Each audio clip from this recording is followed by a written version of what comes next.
Good evening, students. Let us back with another concept, that is intermediate value property.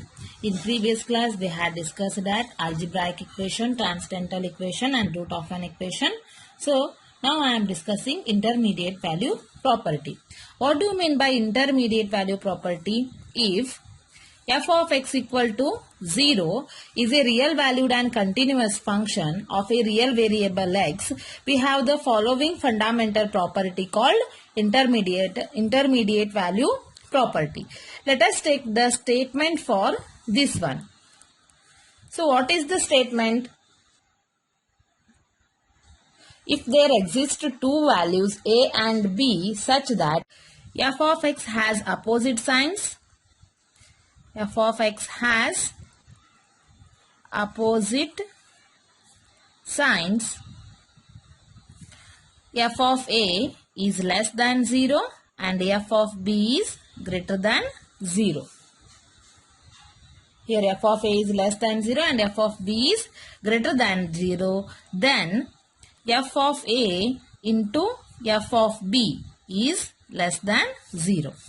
Otherwise, we can take it as f of a is greater than 0 or f of b is less than 0. So, we get f of a into f of b is also less than 0.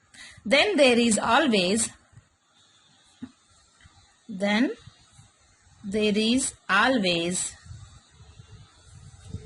exist at least one real root. At least one real root in the interval a comma b. In the interval a comma b. So see here, if there exist two values a comma b such that f of x has opposite signs, I am substituting a and b value in f of x, that gives f of a and f of b, and these two conditions have opposite sign. One negative value, another one is positive value. Then the multiplication gives less than 0, that is negative. Or we can take it as f of a is greater than 0 and f of b is less than 0. Then we can, then the result gives f of a into f of b is less than 0. Then there is always exist one real root in the interval a comma b. So how this works in geometrically? Let us see the geometrical interpretation for this condition.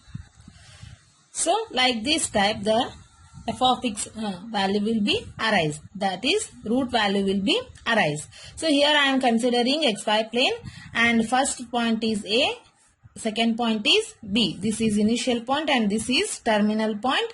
When I am substituting this in f of x, the result gives f of a, and here the result gives f of b. Here f of a is less than 0 and f of b is greater than 0. Then the result gives f of a into f of b is less than 0. ಹೌದಾ? ಇದು normal condition ಕ a greater b lesser ಇದ್ರ ಯಾವ type ಬರುತ್ತೆ ಅಂತ ಹೇಳಿ. So ನಾನೀಗ ಇಲ್ಲಿ ಏನ್ ಚೆಕ್ ಮಾಡ್ತೀನಿ ನೋಡ್ರಿ, ಈ ಕಂಡೀಷನ್ ಡಯಾಗ್ರಾಮ್ ಹೆಂಗ್ ಬರುತ್ತೆ ನೋಡ್ರಿ. See here, so again I am considering this one. Here 0, x and y. So here f of a is negative. That means it will arise to this direction. And if I am considering one curve, f of b is greater than 0, then it gives here. So this one is a and this one is b and this one is c. So this is the root of the equation. Here f of a is negative and f of b is positive. Got it? Like this type the diagram will arise. Similarly for second condition, see here, f of a is greater than 0 and f of b is less than 0, then f of a into f of b is less than 0. ಹೌದಾ? So ಈ condition ಯಾವ ರೀತಿ diagram ಬರುತ್ತಂದ್ರ ನೋಡ್ರಿ. So ಇದು 0x y condition, f of a greater than 0 ಐತಿ ಅಂದ್ರೆ a value ಇಲ್ಲಿ exist ಆಗುತ್ತೆ. ಸೊ ಈಗ ಒಂದು ಕರ್ವ್ ತಗೊಂಡಿನಿ. So this one is a and this one is b. ಹೌದಾ? So here f of a is greater than 0 ಅಂದ್ರೆ f of a ಏನೈತಿ ಪಾಸಿಟಿವ್ ಐತಿ, ಎಫ್ ಆಫ್ ಬಿ ಏನೈತಿ ನೆಗೆಟಿವ್ ಐತಿ. F of b is negative, f of a is positive value. This condition. Okay, and this is the root of an equation, that is f of c. So any one of these case will be satisfied, that is either case 1 or either case 2, to find the intervals and approximate root of an equation. So this is most important condition for finding interval between a comma b. In root of the equation in the interval a comma b. So this property will be used in bisection method. All of you understood? You should remember this condition. One positive idra one negative irutte, adra multiplication ಏನಾಗಿರುತ್ತೆ negative ಇರುತ್ತೆ. ಒಂದು example ತಗೋರಿ. ಈಗ F of A ಅಂದ್ರೆ ಏನೈತಿ -2 ಬಂದೈತಿ ಅಂತ ತಿಳ್ಕೊರಿ. F of B ಅಂದ್ರ 3 ಅಂತ ಬಂದಿದೆ ಅಂತ ತಿಳ್ಕೊರಿ. So f of a into f of b ಮಾಡಿದ್ರಿ ಅಂದ್ರೆ ರಿಸಲ್ಟ್ ಏನಾಗುತ್ತೆ? 2 3 -6. -6 is less than 0. Intermediate value property satisfy ಆಯ್ತಾ? Similarly f of a condition ಅನ್ನ 4 ಅಂತ ತಗೋರಿ, ಎಫ್ ಆಫ್ ಬಿ ಕಂಡೀಷನ್ ಅನ್ನ -3 ಅಂತ ತಗೋರಿ. So again multiply these two condition, f of a into f of B. So 4 3s are 12, -12. Got it? So this is also less than 0. ಗೊತ್ತಾಯ್ತಲ್ಲ? So ಇಲ್ಲೇ f of a negative ಇದ್ರ f of b compulsory positive ಇರ್ಬೇಕು. ಇಲ್ಲ f of a positive ಐತಿ ಅಂದ್ರ f of b compulsory ಏನಿರ್ಬೇಕು? Negative ಇರ್ಬೇಕು. ಅದ್ರ ರಿಸಲ್ಟ್ ಅಂತೂ ಇನ್ ಟರ್ಮ್ಸ್ ಆಫ್ ನೆಗೆಟಿವ್ ಒಳಗೆ ಬರುತ್ತೆ, because plus minus is minus in multiplication. That's why this is the condition for intermediate value property. So remember this one. So now I am discussing bisection method. So this condition is also known as interval halving method or Bolzano's method. So this is most important for your examination. One question fixed from this condition. So let us see the working procedure of the bisection method.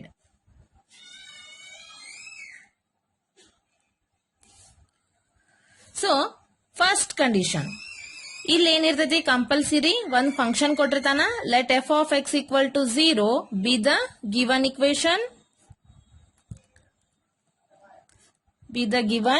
Equation. Second condition ಒಳಗೆ ಏನ್ ಮಾಡ್ಬೇಕು? Interval ಕೊಟ್ಟಿರ್ತಾರ. Interval ಕೊಟ್ಟಾಗ ನೀವು intermediate value property satisfy ಮಾಡಿ another root ನ find out ಮಾಡ್ಬೇಕು. ಕೊಟ್ಟಿರ್ಲಿಲ್ಲ, ಕೊಟ್ಟಿರುವಂತ ಇಕ್ವೇಶನ್ ಒಳಗ ನೀವೇನೇನ್ ಸಬ್ಸ್ಟಿಟ್ಯೂಟ್ ಮಾಡ್ಕೋಬೇಕು? 0 1 2 3 ಸಬ್ಸ್ಟಿಟ್ಯೂಷನ್ ಮಾಡ್ಕೊಂತ ಹೋಗ್ಬೇಕು. ಯಾವ ವ್ಯಾಲ್ಯೂಕ ಪಾಸಿಟಿವ್ ಬರ್ತೈತಿ, ಯಾವ ವ್ಯಾಲ್ಯೂಕ ನೆಗೆಟಿವ್ ಬರ್ತೈತಿ ಅನ್ನೋದು ನೋಡ್ಕೋಬೇಕು. So see here, find A and B such that f of a is less than 0 and f of b is greater than 0. ಹೌದಾ? So this is for case 1. Then find third one. Sorry. ಇದ್ರೊಳಗ second case ಇನ್ನ ಒಂದು ಬರ್ತೈತಿ. Find a and b such that f of a greater than 0 and f of b less than 0. ಹೌದಾ? So ಈಗ third condition ಏನ್ ಬರುತ್ತೆ ನೋಡ್ರಿ. First approximate root using bisection method. Find first approximate root using bisection method. So that can be written as x1 equal to ಎರಡು value already find out ಮಾಡಿರಿ. a and b, a plus b divided by 2 ಬಂತ ಮಾಡ್ಬೇಕು. a plus b divided by 2 ಮಾಡಿದ್ರಿ ಅಂದ್ರೆ the The first root gives as x1. Got it? So these are the initial and final values. In between we are finding the values as x1. So ivaga nodri. Then ಏನ್ ಹಾಕ್ಬೇಕು, ಈ x1 ವ್ಯಾಲ್ಯೂನ F of X ಒಳಗ substitution ಮಾಡ್ಕೋಬೇಕು. ಈಗ ಇದು negative ಬರುತ್ತೋ positive ಬರುತ್ತೋ ನೋಡ್ಕೋಬೇಕು. ಸಪೋಸ್ ಇದು ನೆಗೆಟಿವ್ ಬಂತು ಅಂದ್ರ ನೀವೇನ್ ಮಾಡ್ಬೇಕು, F of a less than 0 ತಗೊಂಡಿದ್ರಿ ಅಂದ್ರ ಎಫ್ ಆಫ್, ಇಲ್ಲಿ ನೋಡ್ರಿ, ಈಗ x1 ವ್ಯಾಲ್ಯೂ ಪಾಸಿಟಿವ್ ಬಂದಿತ್ತು ಅಂದ್ರ ನೀವು ಇದ್ರೊಳಗ ಎಫ್ ಆಫ್ ಎ ಒಳಗ ನೆಗೆಟಿವ್ ಇಲ್ಲ ಎಫ್ ಆಫ್ ಬಿ ಒಳಗ ಪಾಸಿಟಿವ್ ಆದೈತಿ ನೋಡ್ಕೊಂಡು ಅಲ್ಟರ್ನೇಟ್ ವ್ಯಾಲ್ಯೂನ ತಗೋಬೇಕು. ಇದು ನೆಗೆಟಿವ್ ಬಂದೈತಿ ಅಂದ್ರ ಪಾಸಿಟಿವ್ ಇರೋ ಟರ್ಮ್ ಯಾವ್ದಿಲ್ಲ, ಎಫ್ ಆಫ್ ಎ. ಹೌದಾ? ಸೊ ಆ ಕಂಡೀಷನ್ ಅನ್ನ ನೀವು ಕನ್ಸಿಡರ್ ಮಾಡ್ಕೋಬೇಕು. Then calculate f of x1 and examine its sign either positive or negative. ನೋಡ್ಕೋಬೇಕು. x1 ಪಾಸಿಟಿವ್ ಇತ್ತು ಅಂದ್ರ ನೀವು ನೆಗೆಟಿವ್ ವ್ಯಾಲ್ಯೂನ ಕನ್ಸಿಡರ್ ಮಾಡ್ಕೋಬೇಕು. ಸಪೋಸ್ ನಾ ಸೆಕೆಂಡ್ ಒಳಗ ಈ ಕಂಡೀಷನ್ ಕನ್ಸಿಡರ್ ಮಾಡಾಕತ್ತಿದ್ನಿ ಅಂದ್ರ ನೋಡ್ರಿ, ಸೊ ಸೆಕೆಂಡ್ ಕೇಸ್ ಒಳಗ ಫಸ್ಟ್ ಕಂಡೀಷನ್ ಅನ್ನ ಕನ್ಸಿಡರ್ ಮಾಡಿದ್ದೆ ಅಂದ್ರ x1 ವ್ಯಾಲ್ಯೂ ಪಾಸಿಟಿವ್ ಬಂದಿತ್ತು ಅಂದ್ರ, x1 ವ್ಯಾಲ್ಯೂ ಸಪೋಸ್ ಪಾಸಿಟಿವ್ ಬಂದಿತ್ತು ಅಂದ್ರ ನೀವು ಇದ್ರೊಳಗ ನೆಗೆಟಿವ್ ವ್ಯಾಲ್ಯೂನ ಕನ್ಸಿಡರ್ ಮಾಡ್ಕೋಬೇಕು. Because F of a is less than 0 ಐತಿ, ಸೊ ಇದು ನೆಗೆಟಿವ್ ಆಗಿರುತ್ತ. ಹೌದಾ? ಅಂದ್ರೆ ಎ ವ್ಯಾಲ್ಯೂ ಏನಿರ್ತತಿ ಅದನ್ನ ನೀವು ಕನ್ಸಿಡರ್ ಮಾಡ್ಕೋಬೇಕು. F of x1 value positive ಬಂದಿತ್ತು ಅಂದ್ರ ನೀವು ಎಫ್ ಆಫ್ ಎ ನೆಗೆಟಿವ್ ಅಂತ ತಗೋಬೇಕು. Negative. Suppose F of x1 value negative ಬಂದಿತ್ತು ಅಂದ್ರ ನೀವು ಎಫ್ ಆಫ್ ಬಿ ವ್ಯಾಲ್ಯೂನ ಕನ್ಸಿಡರ್ ಮಾಡ್ಬೇಕು. Because it is f of B is greater than 0 consider ಮಾಡಿದೆ ನಾನು from first condition. So see here x1 value find out ಮಾಡಿರಿ. ಈ x1 ವ್ಯಾಲ್ಯೂನ equation ದಾಗ substitute ಮಾಡಿದಾಗ x1 ವ್ಯಾಲ್ಯೂ ಪಾಸಿಟಿವ್ ಬಂತು ಅಂದ್ರ ಪ್ರೀವಿಯಸ್ ವ್ಯಾಲ್ಯೂದಾಗಿಂದ ನೆಗೆಟಿವ್ ವ್ಯಾಲ್ಯೂ ಕನ್ಸಿಡರ್ ಮಾಡಬೇಕು. Suppose F of x1 negative ಬಂದಿತ್ತು ಅಂದ್ರ ಎಫ್ ಆಫ್ ಬಿ ವ್ಯಾಲ್ಯೂನ ಕನ್ಸಿಡರ್ ಮಾಡಬೇಕು. ಬಿಕಾಸ್ ಇದ್ರ ಸೈನ್ ಏನೈತಿ, ಪಾಸಿಟಿವ್ ಐತಿ. ಕನ್ಫ್ಯೂಷನ್ ಮಾಡ್ಕೊಳಕ್ ಹೋಗ್ಬೇಡ್ರಿ, ಗೊತ್ತಾತಾ? ಸೊ ಅಲ್ಟರ್ನೇಟ್ ಸೈನ್ ಅನ್ನ ತಗೋಬೇಕು. ಫಸ್ಟ್ ರೂಟ್ಸ್ ಫೈಂಡ್ ಔಟ್ ಮಾಡ್ಕೋತೀರಿ. ರೂಟ್ಸ್ ಫೈಂಡ್ ಔಟ್ ಮಾಡ್ಕೊಂಡು ನೆಗೆಟಿವ್ ಮತ್ತೆ ಪಾಸಿಟಿವ್ ಇಂದ ಕನ್ಸಿಡರ್ ಮಾಡ್ಕೊಂಡು ಎ ಅಂಡ್ ಬಿ ವ್ಯಾಲ್ಯೂ ಏನ್ ಬಂದಿರ್ತಾವಲ್ಲ ಅವು ನಿಮ್ ಇಂಟರ್ವಲ್ ಆಗ್ತಾವು. ನೆಕ್ಸ್ಟ್ ಅವೆರಡು ಇಂಟರ್ವಲ್ ನ ಆಡ್ ಮಾಡಿ ಡಿವೈಡೆಡ್ ಬೈ 2 ಮಾಡಿದ್ರಿ ಅಂದ್ರೆ ಅದು ಫಸ್ಟ್ ರೂಟ್ ಆಗುತ್ತಾ ಆರ್ ಫಸ್ಟ್ ಅಪ್ರಾಕ್ಸಿಮೇಷನ್ ರೂಟ್ ಆಗುತ್ತಾ. ಸೊ ಅಗೇನ್ ಇದನ್ನ ಎಫ್ ಆಫ್ x1 ಒಳಗೆ ಸಬ್ಸ್ಟಿಟ್ಯೂಟ್ ಮಾಡಿದ್ರಿ ಅಂದ್ರೆ ಪಾಸಿಟಿವ್ ಬಂದಿತ್ತು, ಇನ್ನೊಂದು ಅದ್ರ ನೆಗೆಟಿವ್ ಕನ್ಸಿಡರ್ ಮಾಡ್ರಿ. ನೆಗೆಟಿವ್ ಬಂದಿತ್ತು ಅದ್ರ ಪಾಸಿಟಿವ್ ಕನ್ಸಿಡರ್ ಮಾಡ್ರಿ. ಇಷ್ಟ. ಕನ್ಫ್ಯೂಷನ್ ಮಾಡ್ಕೊಳಕ್ ಹೋಗ್ಬೇಡ್ರಿ. So here I am writing that one only. Here 3.1. If f of x1 is less than 0, then consider f of b is greater than 0 from 2.1. ಹೌದಾ?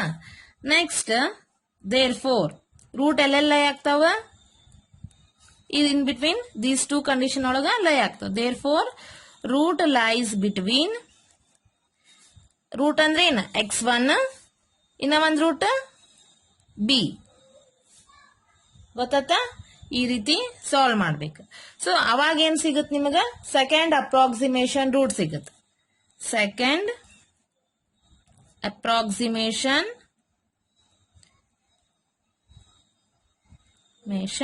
root, that is x2 equal to x1 plus b divided by 2. ಗೊತ್ತಾಯ್ತಾ? Next 3.2 ಅಂತ ತಗೋತೀನಿ. ಇನ್ನ ಒಂದು case, if f of x1 is greater than 0, then consider f of a as less than 0 from 2.1. From second condition in the ಅದ್ರೊಳಗ ಸಬ್ condition first ನ consider ಮಾಡಕತ್ತೀನಿ ಅಂತ ಹೇಳ್ದಂಗ. So ಇಲ್ಲಿ ರೂಟ್ಸ್ ಏನೇನದು x1 a ಇವೆರಡು ವ್ಯಾಲ್ಯೂಸ್ ನ ಎಫ್ ಆಫ್ ಎಕ್ಸ್ ಒಳಗೆ substitute ಮಾಡಿದಾಗ ಇದ್ರ ವ್ಯಾಲ್ಯೂ ಪಾಸಿಟಿವ್ ಮತ್ತು ಇದ್ರ ವ್ಯಾಲ್ಯೂ ನೆಗೆಟಿವ್ ಅಂತ ಸಿಕ್ಕೈತಿ. So here x1 and a are the roots, not A function. Got it? therefore root lies between a and x1. So here also second approximation root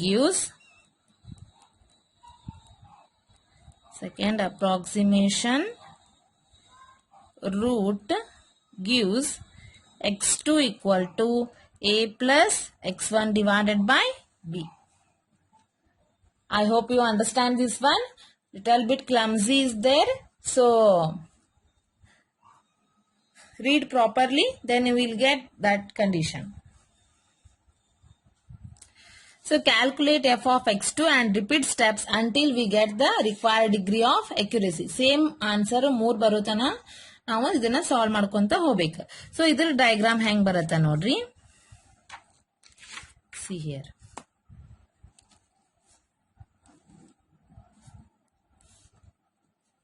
So this is 0 and this is x and this is y. Right. This is a and this is b and this is c. This is c. So ಈ x1 value ಹೆಂಗ್ ಲೈ ಆಗತ್ತ ನೋಡ್ರಿ. x1 equal to a plus b by x1 equal to a plus b by 2 ಅಂತ ಮಾಡಿರಲ್ಲ, ಅದು ಹೆಂಗ್ ಲೈ ಆಗತ್ತ ನೋಡ್ರಿ ಇಲ್ಲಿ. ಸೊ ಇವಾಗ ಎಫ್ ಆಫ್ ಎ ಅಂದ್ರೆ ಏನಂತ ಕನ್ಸಿಡರ್ ಮಾಡಿವಿ, ನೆಗೆಟಿವ್ ಅಂತ ಕನ್ಸಿಡರ್ ಮಾಡಿವಿ. So it should be line downwards and b should be in upwards because b is positive and a is negative. See, because f of b is greater than 0, here f of a is less than 0. ಹೌದಾ? ಈಗ x1 value f of x1 less than 0 ಆಯ್ತು ಅಂದ್ರ f of b ಏನ greater than 0 ಆಗತ್ತ. ಅಂದ್ರ x1 ಏನಾಗುತ್ತ in between ಇಲ್ಲಿ exist ಆಗತ್ತ. This is x1. ಹೌದಾ? ಇಲ್ಲಿ ಏನಾಗ್ತಿದ್ದು f of x1 less than 0 ಆಯ್ತು. ಗೊತ್ತಿಲ್ಲ ಹೆಂಗ್ ಬಂತಂತ ಹೇಳಿ. ಫಸ್ಟ್ ಎ ಬಿ ನ ಕಟ್ ಮಾಡಿದ ಇಂಟರ್ವಲ್ ಯಾವ್ದು? x0, that is c. Divide ಮಾಡೈತೆ ಅದನ್ನ. ಸೊ ಈ ರೂಟ್ ಒಳಗ ನಮಗೇನ ವ್ಯಾಲ್ಯೂ ಹಾಕಿದಾಗ ಫಸ್ಟ್ ರೂಟ್ ಸಿಕ್ಕೈತಿ. ಎ ಅಂಡ್ ಬಿ ಒಳಗ ಮಿಡಲ್ ಬೈಸೆಕ್ಟ್ ಮಾಡಿದಾಗ ಫಸ್ಟ್ ರೂಟ್ ಸಿಕ್ಕೈತಿ.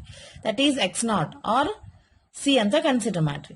ಸೊ ನೆಕ್ಸ್ಟ್ ಈಗ ಎ ಅಂಡ್ ಸಿ ಒಳಗ ಇವೆರಡೂನು ಎ ಅಂಡ್ ಬಿ ಒಳಗ ಮತ್ ಅಗೇನ್ ಡಿವೈಡ್ ಮಾಡಿದ್ರಿ ಅಂದ್ರೆ ನಿಮಗೆ ಯಾವ ವ್ಯಾಲ್ಯೂ ಸಿಕ್ಕೈತಿ?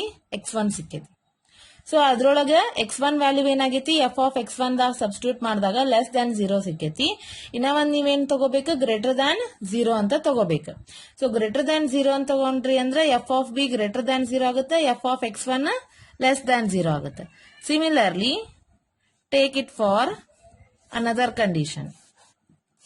So this is 0 and this is 0 and x and this is y. So this is a and this is c and this is b.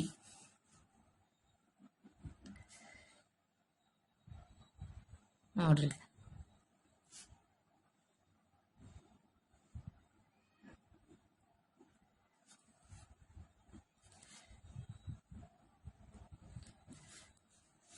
So ಇಲ್ಲಿ F of a less than 0 ಐತಿ, ಇಲ್ಲಿ F of b greater than 0 ಐತಿ. So ನಾನು x1 exist ಆಗಿತ್ತು ಅಂದ್ರ ಇಲ್ಲಿ ಏನಾಗಿರುತ್ತದ condition ಇಲ್ಲಿ ಬಂದಿರತ್ತೆ. That is f of x1 is greater than 0 and f of a is less than 0. ಇವೆರಡು ಎಕ್ಸಿಸ್ಟ್ ಆಗಿರ್ತಾವ. ಇದು 3.2 ಡಯಾಗ್ರಾಮ್, ಇದು 3.1 ಡಯಾಗ್ರಾಮ್. ಗೊತ್ತಾಯ್ತಾ? ಹೌದಾ? Condition will exist in bisection method. First ಕೊಟ್ಟಿರುವಂತ ಫಂಕ್ಷನ್ ಒಳಗ ವ್ಯಾಲ್ಯೂಸ್ ಅನ್ನು ಸಬ್ಸ್ಟಿಟ್ಯೂಷನ್ ಮಾಡ್ಕೊಂತ ಹೋಗ್ಬೇಕು ಇನ್ ಟರ್ಮ್ಸ್ ಆಫ್ 0, 1, 2, 3. ಅವಾಗ ನಿಮಗೆ ಎ ಅಂಡ್ ಬಿ ವ್ಯಾಲ್ಯೂ ಸಿಗುತ್ತಾ. ಆ ಎ ಅಂಡ್ ಬಿ ವ್ಯಾಲ್ಯೂ ಸಿಕ್ಕಾದ್ಮೇಲೆ ಅದು ಇಂಟರ್ಮೀಡಿಯೇಟ್ ವ್ಯಾಲ್ಯೂ ಪ್ರಾಪರ್ಟಿ ಸ್ಯಾಟಿಸ್ಫೈ ಆಗುತ್ತಾ ಇಲ್ಲ ನೋಡ್ಕೋರಿ. ನೋಡ್ಕೊಂಡು ಅವ ಎರಡನ್ನು ಆಡ್ ಮಾಡಿ ಡಿವೈಡೆಡ್ ಬೈ 2 ಮಾಡಿದಾಗ ಮತ್ತ ಅದ್ರೊಳಗ ಪಾಸಿಟಿವ್ ಆರ್ ನೆಗೆಟಿವ್ ಎರಡ್ರಾಗ ಒಂದ್ ವ್ಯಾಲ್ಯೂ ಬರುತ್ತಾ. ಪಾಸಿಟಿವ್ ಬಂದಿದ್ರ ಪ್ರೀವಿಯಸ್ ವ್ಯಾಲ್ಯೂ ನೆಗೆಟಿವ್ ಕನ್ಸಿಡರ್ ಮಾಡ್ರಿ, ನೆಗೆಟಿವ್ ಬಂದಿದ್ರ previous value positive term consider ಮಾಡ್ರಿ. So here a and b are the root values. So root lies between ಅಂತ ಹಾಕಿ ಬರಿಬೇಕು x1 ಅಂಡ್ a ಅಂತ. Otherwise you can write it as x1 and b ಅಂತ ಬರಿಬೇಕು. ಗೊತ್ತಾಯ್ತಾ? So ಇಲ್ಲೇ again ಮತ್ತೇನ್ ಮಾಡಿದ್ವಿ ನಾವು, f of x1 less than 0 then consider f of b greater than 0, root lies between x1 and b. ಈಗ ತಗೊಂಡಿವ್ ನೋಡ್ರಿ, ಈ ರೀತಿ ಬರಿಬೇಕು. Next f of x1 greater than 0 ಇದ್ರೆ f of a less than 0 ಆಗುತ್ತೆ. ಸೊ ಅವಾಗ root lies between a and x1. F of x ಒಳಗ್ x1 ಮತ್ತೆ ಎಫ್ ಆಫ್ ಎ ಒಳಗ್ ಹಾಕಿದ ವ್ಯಾಲ್ಯೂ ಕನ್ಸಿಡರ್ ಮಾಡಬಾರ್ದು. ಜಸ್ಟ್ ಅದು ಪಾಸಿಟಿವ್ ಆಯ್ತು ನೆಗೆಟಿವ್ ಆಯ್ತು ಅಂತ ನೋಡ್ಕೊಳಕ್ ಅಷ್ಟ. ನಾವು ರೂಟ್ ಕನ್ಸಿಡರ್ ಮಾಡ್ಬೇಕಾಗಿರೋದು ಅದ್ರೊಳಗೆ ಯಾವ ವ್ಯಾಲ್ಯೂ ಸಬ್ಸ್ಟಿಟ್ಯೂಟ್ ಮಾಡಿದಾಗ ನಿಮಗೆ ನೆಗೆಟಿವ್ ಮತ್ತು ಪಾಸಿಟಿವ್ ಬಂದಿರ್ತೈತ್ಲಾ ಆ ವ್ಯಾಲ್ಯೂನ ನೀವೇನಂತ ಕನ್ಸಿಡರ್ ಮಾಡ್ಬೇಕು, ರೂಟ್ ವ್ಯಾಲ್ಯೂಸ್ ಅಂತ ಕನ್ಸಿಡರ್ ಮಾಡ್ಬೇಕು. So second approximation sixth. until we have to solve this to get required degree of accuracy. So ಇಲ್ಲಿ ನೋಡ್ರಿ, ಎ ಅಂಡ್ ಬಿ ನ first a b c root of an equation ಐತಿ already. So a and b ನ again divide ಮಾಡಿದ್ರಿ ಅಂದ್ರೆ ನಿಮಗೇನ್ ಸಿಕ್ಕೈತಿ, x1 ಸಿಕ್ಕೈತಿ. ಅದೇನಾಗೈತಿ, ನೆಗೆಟಿವ್ ಆಗೈತಿ, ಎಫ್ ಆಫ್ ಬಿ ಗ್ರೇಟರ್ ಆಗೈತಿ. ಸೊ ಇಲ್ಲೇ ಎಫ್ ಆಫ್ x1 ಗ್ರೇಟರ್ ಆದಾಗ ಎಫ್ ಆಫ್ ಎ ಏನಾಗೈತಿ, ನೆಗೆಟಿವ್ ಆಗೈತಿ. So this is the bisection method concept. So just dividing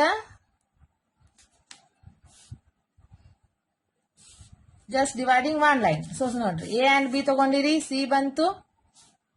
so next a and c ಒಳಗ ಮತ್ ಡಿವೈಡ್ ಮಾಡಿದ್ರಿ ಅಂದ್ರ either it may be positive or it may be negative. ಇಲ್ಲರ ಬರ್ಬೋದು, ಇಲ್ಲರ ಬರ್ಬೋದು.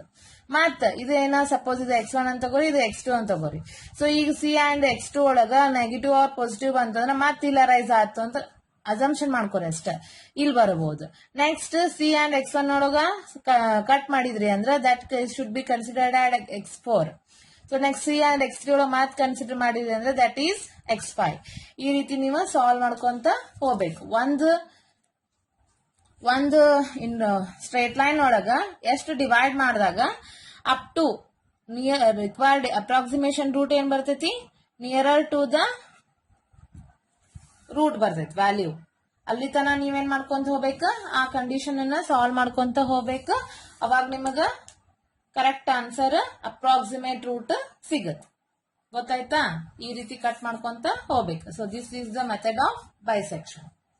Got it? In next class, I will solve examples on this one. Thank you.